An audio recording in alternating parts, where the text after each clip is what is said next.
Kamuntikan pang ma-never say die ang SMB ng second unit ng Barangay Ginebra. Don Trollano nagpakitang gilas agad sa SMB sa kanyang debut game. Pinagtsatsa pa si Tony Bishop sa kanyang Dream Shake. So heto na ang bakbakan sa pagitan ng Barangay Ginebra at San Miguel Beermen. Debut game ni Don Trollano sa SMB.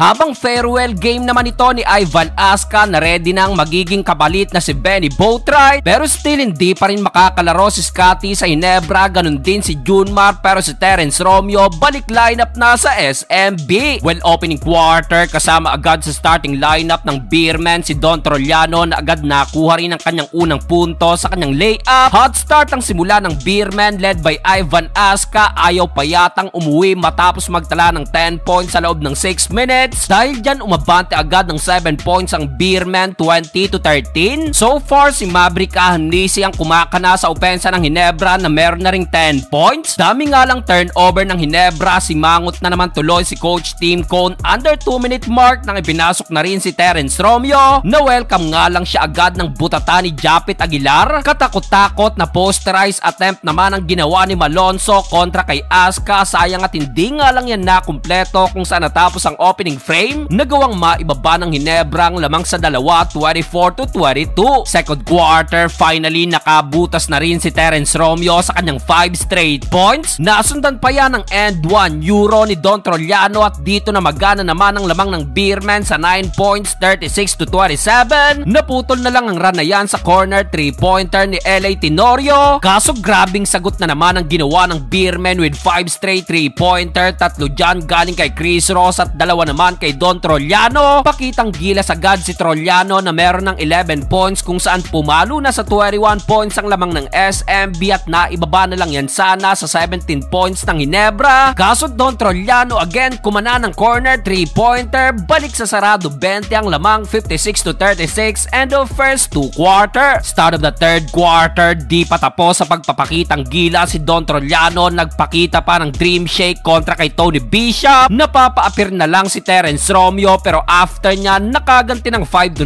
run ng Barangay Ginebra. Kaso heto na naman at sinagot lang yan ng back-to-back 3-pointer na naman ng SMB. Hirap na hirap ang Ginebra sa opensa at palaging may sagot ang San Miguel Beermen. Buenas pa't pumasok pa itong end 1 3-pointer ni Cruz kung saan natapos ang third period. Abante pa rin ng 21 points ang SMB, 73-52. Fourth and final quarter, daming arsenal ng Beermen. Terence Romeo again, back-to-back jumper. Pero after niya, never say die ang Ginebra gamit ang bench player ni Coach Tim Cone. Abay tinding run ang nagawa ng Ginebra sa panguna ni Von Pesumal, Stanley Pringle at Tony Bishop. Under 6-minute mark, natawagan pa ng flagrant foul penalty 1 si Aska matapos simplihan ng sikos si Sydney Onobere. Under 5-minute mark, abay yung mahigit 20 lamang ng Beermen tinunaw ng Ginebra sa apat, 79-75. Kaso after nga lang niya, Jericho Cruz at Chris Ross sumagot naman ng pamatay sunog na 13-3 run. Nasayang tuloy ang NS din na sana pero still gandang laban ang ibinigay ng second unit ang Ginebra at sa huli panalo ang SMB.